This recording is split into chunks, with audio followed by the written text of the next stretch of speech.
When the Niflungs realized that they were losing the man who tried to leave the courtyard, they turned back and fought against the Huns in the courtyard, and they did not stop until they had killed every man of the Huns who had not fled. And King Attila stood now up in a castle and egged his men on to fight with his brothers-in-law the Niflungs. But King Thidrekssaga of Bern went home to his court with all of his men, and thought it very ill how many of his good friends should go onto the two sides and were fighting. Queen Grimhild spent all day taking out byrnies and helmets and shields and swords that belonged to King Attila, and she armed the men who were willing to fight with them. Sometimes she went out and urged on the men, and said that every man who wished to receive gold and silver and good treasures from her should attack the Niflungs and kill them. And this was her activity all that day.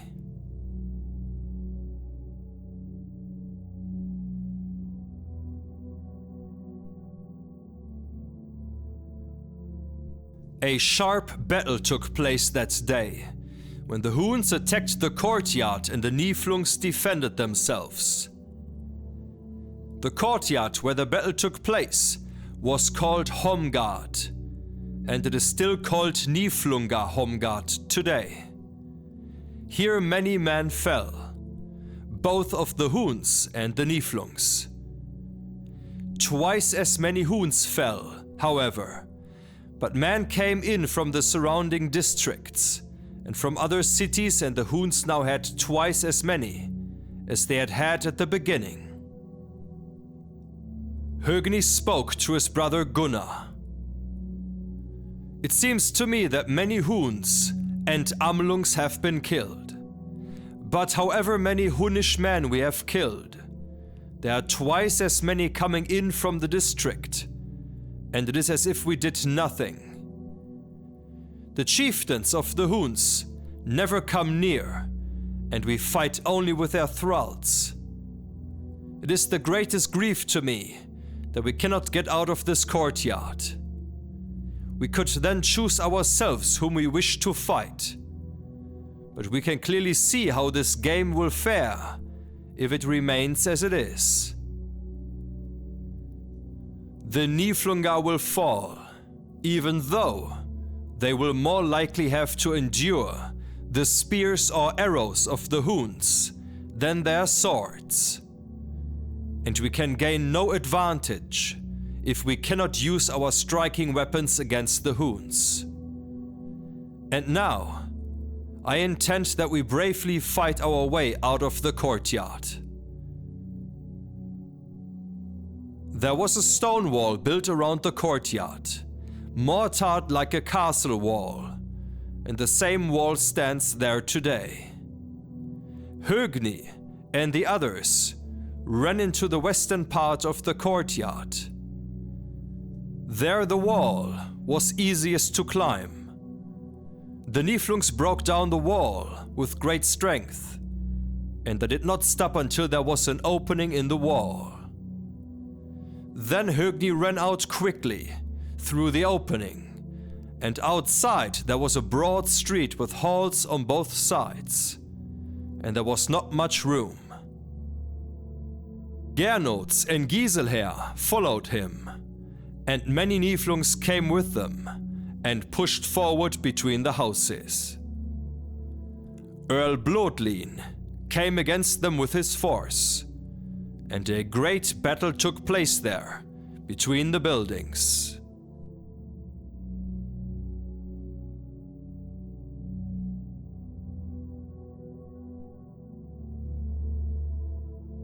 The Huns had their horns blown, and they called out that the Niflungs had escaped from the courtyard, that all the Huns should drive toward them, and that Duke Blodlin had come into the battle against the Niflungs.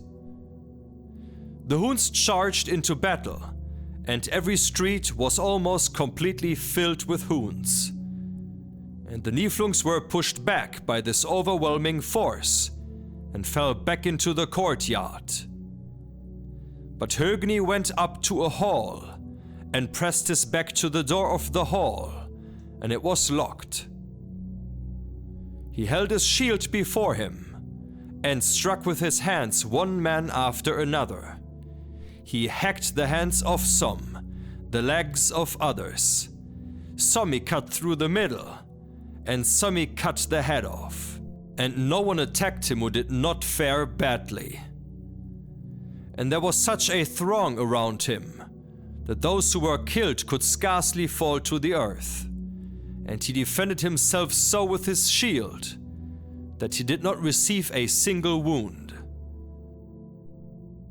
On the left side of the Niflungs stood the hall of King Didrik, and he stood there himself in the battlements with his men all armed. Now Gernot's, Giselher and Volkher turned from the street into the hall, turned their backs toward the hall, defended themselves bravely, and killed many men, and the Huns attacked them now very hard. Gernot's spoke now to King Didrik. It would be better to come with your men and offer us aid, and not let so many men fight against a single man.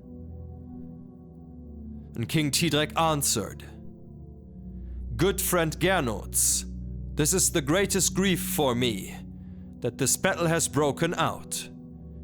Here I am losing many good friends, and I can do nothing.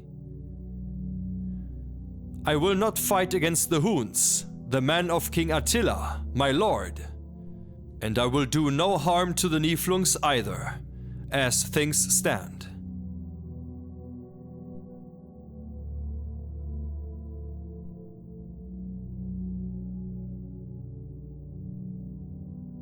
King Gunnar knew now that Högni, Gernot's and Giselher, his brothers, had gone out of the courtyard, and that they had encountered overwhelming odds, and that everyone had fled before them into the courtyard.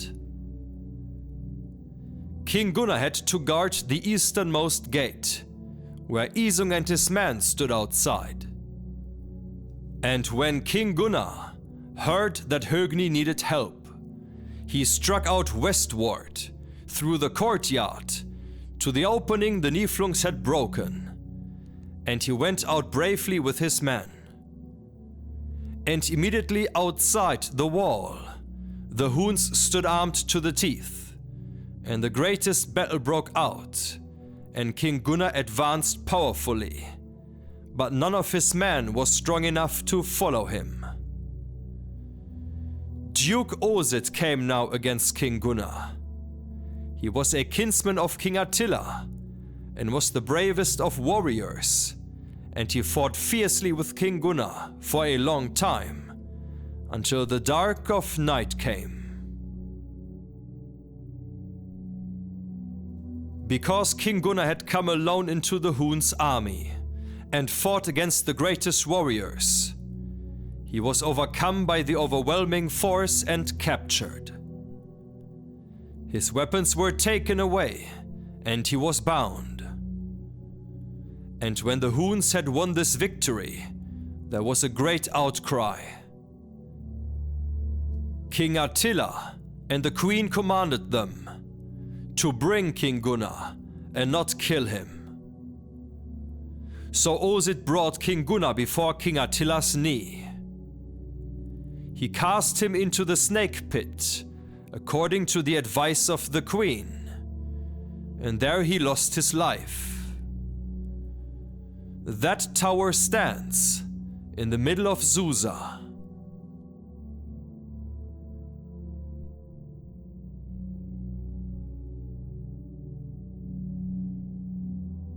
Now Högni and Gernot's heard the Huns call out that King Gunnar had been taken.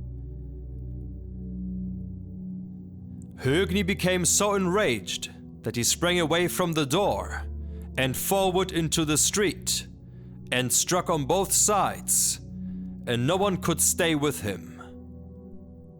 Gernot saw that, and turned toward him in the street, and struck down Huns on both sides, and his sword never stopped cutting through them until it hit the ground.